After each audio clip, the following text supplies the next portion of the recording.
graphic design applications ወይም ደግሞ የግራፊክ ዲዛይን ሶፍትዌሮች በዚህ ቪዲዮ ላይ እነሱን ነው የምንመለከተው ምን አይነት የግራፊክ ዲዛይን ሶፍትዌሮች አሉ ከዛም በኋላ ደግሞ እኛ በዚህ ማስተር ክላስ ላይ የትኞቹን ሶፍትዌሮች ይበልጥ እናውቃቸዋለንና የትኞቹን ሶፍትዌሮች በይበልጥ እንጠቀምባቸዋለን የሚሉትን ከናንተ ጋር የምንመለከት ይሆናል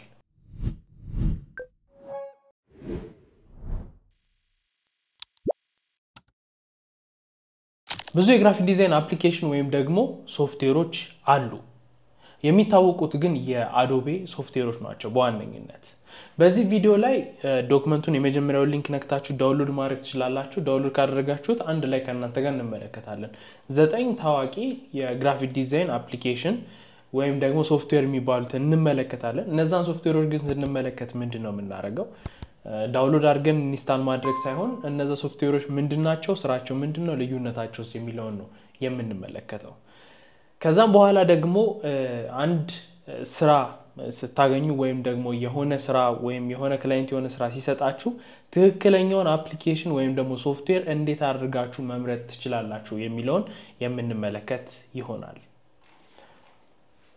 ዳውንሎድ ካደረጋችሁ እንግዲህ ዶክመንቱን እንጀምር ቶፕ የሚባሉ የግራፊክ ዲዛይን አፕሊኬሽኖች አሉ እዚህ ላይ የምንመለከታቸው 9 የሚያክሉትን ከዛ በፊት ግን የግራፊክ ዲዛይን አፕሊኬሽን ወይም ደግሞ ሶፍትዌር የምንላቸው በቀላሉ ለእናንተ ምንድነው የሚጠቅማችሁ የቪዥዋል ሆነ ኮንተንት ወይም ደግሞ የሚታይ የግራፊክስ ስራን የምትሰሩበት ኤዲት የምታደርጉበት ሶፍትዌር ነው በቃ አለቀ ይሄ ነው አምራችሁ ውስጥ ያሰባችሁትን ለምሳሌ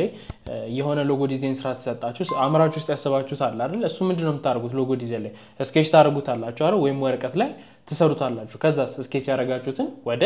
ኮምፒውተሩ ታስገቡታላችሁ ስኬች ማድረግ ደግሞ ካልፈለጋችሁ ያሰባችሁትን የሎጎ ዲዛይን አይዲያ ወደ ኮምፒውተሩ አምጥታችሁ እዛው ላይ ተሰሩታላችሁ ማለት ነው ለዚህ ይሄ ነው በቃ ጥቅማቸው እነዚህ የግራፊክ ዲዛይን አፕሊኬሽኖች ወይም ደግሞ ሶፍትዌሮች የምትሰሯቸውን የግራፊክ ዲዛይን ወይም የሶፍትዌር ስራዎችን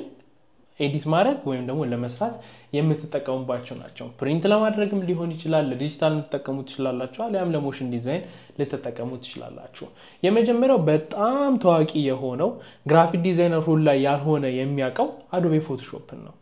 አዶቤ ፎቶሾፕ በጣም ብዙዎች የሚያውቁት ነው እንዲሁም ደግሞ በቁጥር ደረጃም ሲታይ ፎቶሾፕ የሚያውቁ ሰዎች እንደው የኮምፒውተር ቤዚክስ የሚያውቁ ሰዎች ይበልጥ ያውቁታል አዶቤ ፎቶሾፕን አዶቤ ፎቶሾፕ ምንድነው ራስተር ቤዝድ ኤዲቲንግ ሶፍትዌር ነው ራስተር ቤዝድ ምንድን ነበረ ካስታወሳችሁ ፒክሰል ቤዝድ አይደለ ስለዚህ ፒክሰልን በመጠቀም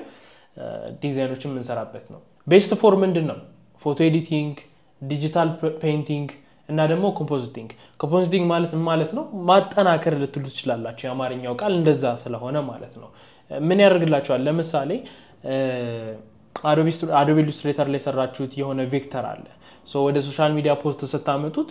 ዲዛይናችሁ ምን መሆን አለበት ፒክሰል ቤዝድ አይደል ስለዚህ ወደ አዶቤ ፎቶሾፕ አምጥታችሁ ፋይናል ልታረጉበት የምትችሉት ማለት ነው ስለዚህ ወደ ኢሜጅ ማውጣት ስትፈልጉ ፕሪንት እንዲሆን ስትፈልጉ ፋይናል ያንን ነገር አጠናቃችሁ የምትሰሩበት ማለት ነው widely used ደግሞ በጣም ሰዎች አዶቤ ፎቶሾፕን የሚጠቀሙት ለምንድን ነው ለሶሻል ሚዲያ ግራፊክስ ፎቶ ሪተች ለማድረግ እንዲሁም ደግሞ ዌብ ቪዥዋልስ ወይም ደግሞ ለዌብሳይት የሚሆኑ ቪዥዋሎችን ለመጠቀም አዶቤ ፎቶሾፕን ይጠቀማሉ ማለት ነው ከዛ ቀጥሎ ደግሞ ከአዶቤ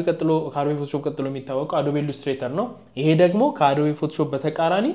ቬክተር ቤዝድ ዲዛይን ቱል ነው የቬክተርና የፒክሰል ወይም ደግሞ ራስተርን ልዩነት አይተናል ራስተር ቤዝድ ምንላቸው ስለዚህ ይሄኛው ደግሞ ቬክተር ቤዝድ የዲዛይን ቱል ነው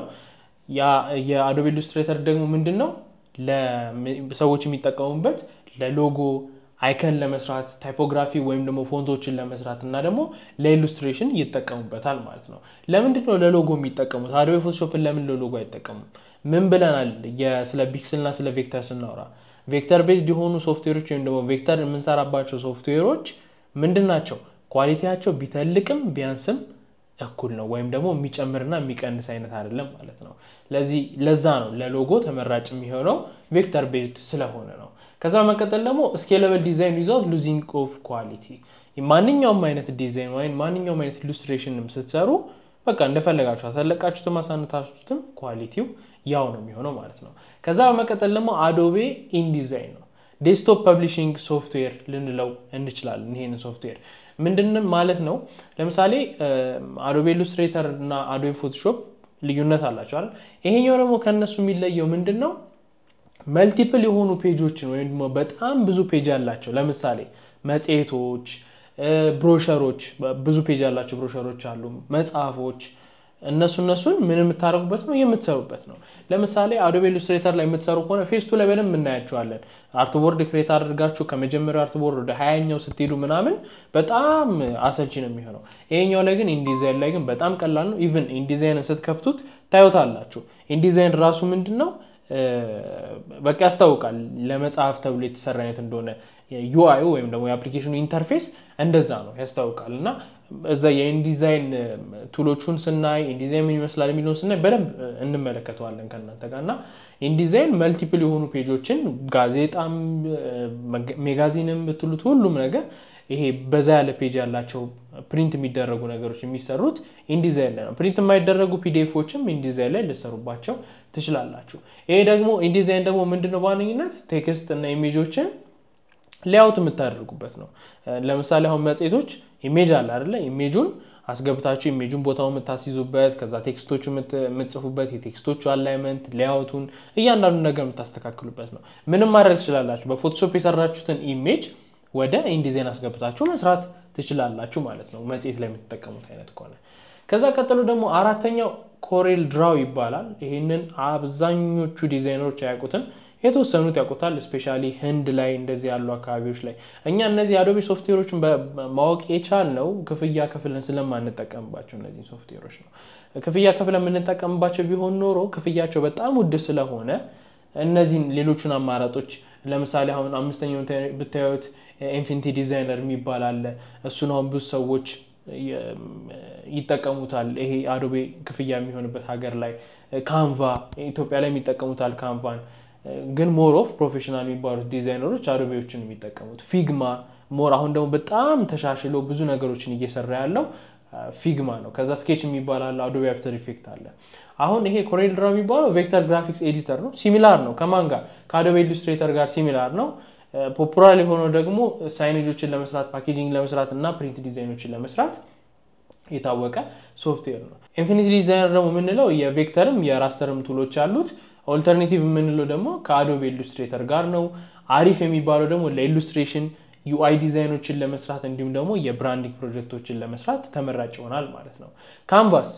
ካንቫ እንደውም ሃይ ስፔክ የሆነ ጌሚንግ ኮምፒውተር የሌላቸው ሰዎች ሊጠቀሙበት ይችላሉ ለምን ዌብ ቤዝድ ስለሆነ ወይም ደግሞ እንደ ኢንተርኔት ላይ ገብታችሁ ልትሰሩበት የምትችሉት አይነት ስለሆነ ማለት ነው ስለዚህ ይሄን ዌብ ቤዝድ ሆኖ ቢግነር ፍሬንድሊ ልንለው እንችላለን ማለት ጀማሪ በቃ ዝም ብሎ ግራፊክስ ዝም ብሎ መስራት የሚፈልግ ለኛ ታዲያ ካንቫ ለምን አታሳየንም ካላችሁ እናንተ ፕሮፌሽናል ለመሆን ነው ይሄን ቪዲዮ ያያችሁ ያላችሁት ማስተር ክላስ የሚተባለው ለዛ ነው ስለዚህ ፕሮፌሽናል ግራፊክ ዲዛይነር ደግሞ የሚጠቀመው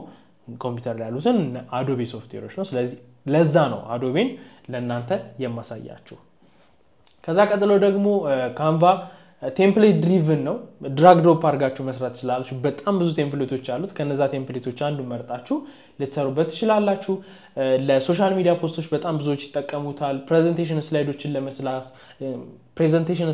ለመስራት ሲምፕል ግራፊክሶችን ለመስራት ካንቫን ይተቀሙበታል ከዛ ቀጥሎ ደግሞ ፊግማ ነው ፊግማ ክላውድ ቤዝድ ነው እኔ መጀመሪያ ፊግማን ማቀው በዛ ነው ግን ሞር አሁን በጣም ብዙ ነገሮችን አፕዴት ያደረጉ ጥሩ ሆኗልና ምን ማድረግ ትችላላችሁ ነው ፊግማ ላይ ኮላቦሬት አድርጋችሁ መስራት ትችላላችሁ ከቲማችሁ ጋር ለቲማችሁ ልካችሁለት ቲማችሁ ከናንተ ጋር ጆይን አድርጎ እናንተ የምትሰሩትን ዲዛይን እዛው እየተመለከተ ማስተካከልም ካለበት እሱም ሰጀስት ያደርጋችሁ እናንተም እያስተካከላችሁ ኮላቦሬት አድርጋችሁ ለመስራት በጣም አሪፍ ነው ስፔሻሊ ደግሞ ዩዘር ኢንተርፌስ ዲዛይን ወይም ደግሞ ኢንተርፌስ ዲዛይን የሚባለውን ፕሮቶታይፒንግ ላይ በጣም አስፈላጊ ነገር ነው ፕሮቶታይፕ ምን እንደሆነ በባለፈው UX UI ላይ ነግሬያችኋለሁ አይደል ፕሮቶታይፕ ምን ማለት እንደሆነ እነሱ ነገሮች ለመስራት ፊግማ የተሻለ ይሆናል ማለት ነው ይሄ ስኬች ምንለው ማክ ኮምፒውተር ወይም ደግሞ የአፕል ኮምፒውተር ተጠቃሚ ከሆናችሁ ለUI ዲዛይን ሶፍትዌሮች የተሰራ ነው ፎከስ የሚያደርገው ደግሞ ዌብ ሞባይል አፕ ኢንተርፌስ ላይ ነው ማለት ነው ስለዚህ ምን ላይ ትኩረት ያደርጋል UI UX ላይ ትኩረት ያደረገ ነው ማለት ነው ከዛ ደግሞ ምን እንመለከተው አዶቤ አፍተር ኢፌክት ነው አዶቤ አፍተር ኢፌክት በዚህ ማስተር ክላስ ላይ እንመለከተው ለምንድን ተንቀሳቃሽ ወይ ሞሽን ግራፊክስ ላይ ትኩረት ያደረገ ሶፍትዌር ስለሆነ ይሄ አፍተር ኢፌክት ግን ምንለው ያው ታዋቂ ከሚባሉት የግራፊክ ዲዛይን ሶፍትዌር ወይም ደግሞ አፕሊኬሽኖች አንዱ ስለሆነ ነው ሞሽን ግራፊክስ እና ቪዥዋል ኢፌክቶችን ለመስራት የሚያገለግላችሁ ነው ማለት ነው ለምን ተጠቀሙበት ይችላልላችሁ አኒሜሽኖችን ለመስራት የቪዲዮ ኢንትሮዎችን ለመስራት በጣም ኮምፕሌክስ የሆኑ ደግሞ የሞሽን ግራፊክስ ወይም ደግሞ የሞሽን ዲዛይኖችን ለመስራት Adobe After Effects ልትጠቀሙበት ይችላልላችሁ ታዋቂ የሚባሉት ዓለማችን ላይ የግራፊክ ዲዛይን ቶፕ የሚባሉት አፕሊኬሽኖች እነዚህ ናቸው ታዲያ ለምሰራው የግራፊክስ ስራ ትክክለኛውን ሶፍትዌር እንዴት አድርጌ መምረጥ እችላለሁ የብዙ ዲዛይነር ጥያቄ ነው ለዚህ ይሄንን ለማድረግ የሚጠቅማችሁ ምንድነው እናንተ የመጀመሪያ ፕሮጀክት ታይፑ ምንድነው ራስተር ነው የሚፈልገው ወይስ ደግሞ ቬክተር ነው እንድትሰሩ የሚፈልገው ኢሉስትሬሽን ነው ወይስ ሎጎ ነው እንድትሰሩ የሚፈልገው ወይስ ደግሞ ፎቶዎችን ኤዲት እንድታረጉ ወይስ ደግሞ የሶሻል ሚዲያ ዲዛይን ነው የሚፈልገው እነዚህ መጀመሪያ ፕሮጀክት ታይፑ ምንድነው የሚለው ነገር ማወቅ አለባችሁ ከዛስ በኋላ ለፕሪንት ነው ለዲጂታል ነው የሚያስፈልገው እሱን ታረጋግጣላችሁ ያንን ካረጋግጣችሁ ደግሞ በኋላ ፕሮፌሽናል ቱል እና ዩዘር ፍሬንድሊ ቴምፕሌት የሚባሉት አሉ ለምሳሌ በጣም አስቸኳይ ነው ከተባለ just random የሆነ ዝም ብሎ ሰው ከሆነ ያዘዛችሁ ወዲያው ካንቫ ላይ ገብታችሁ ልትሰሩት ትችላላችሁ ነገር ግን ፕሮፌሽናል የሆነ ትልቅ ድርጅት ከሆነ ያዘዛችሁ ምን ይፈልጋሉ በፕሮፌሽናል ቱል እንዲሰራላችሁ ይፈልጋሉ ስለዚህ ወደ ፕሮፌሽናል ቱሎቹ ትሄዳላችሁ ማለት ነው ከዛ በኋላ ደግሞ ኮላቦሬሽን ያስፈልጋል ወይስ ደግሞ እናንተ ብቻችሁን ነው የምትሰሩት ወይ ቲም አለው እናንተ ተሰሩ በቲም አንድ ላይ ሆናችሁ ነው የምትሰሩት ለምሳሌ ሎጎ ዲዛይን በቲም አንድ ላይ ሆናችሁ የምትሰሩት ከሆነ አሁን ላይ ብዙ አማራጮች አሉ ወደ ፌስ 3 ላይ እሱን እንመለከታለን የትኞቹ ዌብሳይቶች ኮላቦሬት አድርጋችሁ ከቲማችሁ ጋር ልትሰሩባቸው እንደምትችሉ ማለት ነው እነሱን ዌብሳይቶች እንመለከታለን እንዲሁም ፊግማም አለ ኮላቦሬት አድርጋችሁ ለመስራት ስትፈልጉ ማለት ነው አይ ሲንግል ነኝ እኔ ብቻዬን ነው እኔ ነኝ ተጠቃሚው እኔ ነኝ የምሰራው ስራውን ደግሞ የምትሉ ከሆነ ብቻችሁን የምትሰሩበትን ሶፍትዌር ትመርጣላችሁ ለምሳሌ ፕሮጀክት ታይፑ ሎጎ ዲዛይን ነው ተባለ ሎጎ ዲዛይን ሰው ምንድነው ፕሪንትም ዲጂታልም ሊሆን ይችላል አይደለ ስለዚህ ሎጎ ዲዛይን ነው ተባለ ፕሪንትም ዲጂታልም ሊፈልጉ ይችላሉ ግን ለአሁኑ ዲጂታል ነው የሚፈልጉት ብለን እንያዘው ዘነሞ ትልቅ ድርጅትን ያዘዛችሁ ትልቅ ድርጅትን ባያዛችሁ ሎጎ ፕሮፌሽናል ሆኖ መስራት ስላለበት ፕሮፌሽናል ቱልስ የሚለውን እንወስዳለን ሲንግል ዩዘር በሚለው እንወስደው እኔ ራሴ ዲዛይን አደርጋለሁ ብላችሁ ስለምታስቡ ማለት ነው ለዚህ አሁን እንደዚህ እነዚህን አራት ምርጫዎች አሉ አይደል አሁን የነገርኳችሁ ከነዚህ አንፃር የትኛው ሶፍትዌር እናንተ ተጠቀማላችሁ አሁን ከተዘረዘሩት ከ9 ውስጥ የትኛው ሶፍትዌር ተጠቀማላችሁ ልድገምላችሁ ፕሮጀክት ታይፑ ሎጎ ዲዛይን ነው ከዛ ደግሞ ለዲጂታል ነው እንፈልገው አላችሁ ፕሮፌሽናል የሆኑ ቱሎች እንድትጠቀሙ ነው እንፈልገው አላችሁ ሲንግል ዩዘር ናችሁ የትኛውን ትመርጣላችሁ Adobe Illustrator ካላችሁ አሁን ይሄ ሞጁል በደንብ ተረድታችሁታል ማለት ነው መልሳችሁ ግን ያ ካልሆነ ወይም ደግሞ ከተጠራጠራችሁ ወደ ኋላ መልሳችሁ ቪዲዮን መመልከት ትችላላችሁ ስለዚህ የግራፊክ ዲዛይን አፕሊኬሽኖች ታዋቂ የምንላቸው እነዚህ ናቸው እነዚህ ግራፊክ ዲዛይን አፕሊኬሽኖች በጣም ኢሴንሻል የምንላቸው ናቸው ለምን ለክሪኤቲቭ ወርልዱ ወይም ደግሞ የክሪኤቲቭ ስራዎችን ለሚሰሩ ሰዎች በጣም ኮምፕሌክስ የሆኑ ነገሮችን በቀላሉ መስራት እንድትችሉ ይረዳቸዋል እና የግራፊክ ዲዛይን አፕሊኬሽን የምንላቸው እነዚህ ናቸው ቶፕ የሚባሉት እኛ ደግሞ በዚህ ማስተር ክላስ ላይ የምንመለከተው የመጀመሪያ ሶስቱን የግራፊክ ዲዛይን ሶፍትዌር ወይም ደግሞ አፕሊኬሽኖችን ነው Adobe Illustrator, Adobe Photoshop እና Adobe InDesign በዚህ ማስተር ክላስ ላይ እንመለከታለን ይሄን ይመስላል እንግዲህ ግራፊክ ዲዛይን አፕሊኬሽኖች ምንድናቸው እንዴት ናቸው የሚሰሩት የሚለው አሁን በደንብ ማየት አለባችሁ ከዚህ በኋላ በየማስባቸው አራቱን ሞጁሎች ነው ከዚህ በኋላ ያሉትን ልንገራችሁ የመጀመሪያው አንደርስታንዲንግ ከለር በጣም ቁልፍ ነው ከለር ስለ ከለር ምንድነው ከለር እንዴት ነው መጠቀም ያለብን የሚለው በደንብ የምናይበት ነው ቀጥሎ ያለው ሞጁል ከዚህ ቀጥሎ ያለው 17ኛው ማለት ነው ይሄኛው 16ኛው ነው ከዛ 18ኛው ደግሞ አንደርስታንዲንግ ታይፖግራፊ ስለ ታይፖግራፊ በደንብ የምናይበት የሞጁሉ ቪዲዮ ነው የሚሆነው ከዛ 19ኛው ደግሞ ዲዛይን ኤሌመንት ምንድነው እንዴት አድርገን ልንጠቀምበት የምንችለው ከዛ ደግሞ በመቀጠል 20ኛው ፕሪንሲፕል ኦፍ ዲዛይን እነዚህ አራቱን በደንብ ጊዜ ሰጣችሁ ወደ ኋላ እየተመለሳችሁም ቢሆን በደንብ ተረድታችሁት እንድታያቸው መፈልጋቸው ሞጁሎች ናቸው እነዚህን አወቃችሁ ማለት በቃ የግራፊክ ዲዛይን ትልቁን ቤዚክሱን በቃ በደንብ አወቃችሁት ማለት ነውና እነዚህን በደንብ ካወቃችሁ የትኛውንም አይነት ዲዛይን በጥሩ ሁኔታ መስራት ትችላላችሁ ስለዚህ ከዚህ በኋላ ምን እንመለከታቸው አራቱን በደንብ ትኩረት አድርጋችሁ እንድታያቸው እፈልጋለሁ ቀጣዩ ምንድነው ያልኳችሁ አንደርስታንዲንግ ከለር ግራ ይገባኛል እንዴት እንደምጠቀም አላቀም ምትሉ ከሆነ ቀጣዩ ቪዲዮን በደንብ አድርጋችሁ ተመልከቱት እዛ ቪዲዮ ላይ አገኛችኋለሁ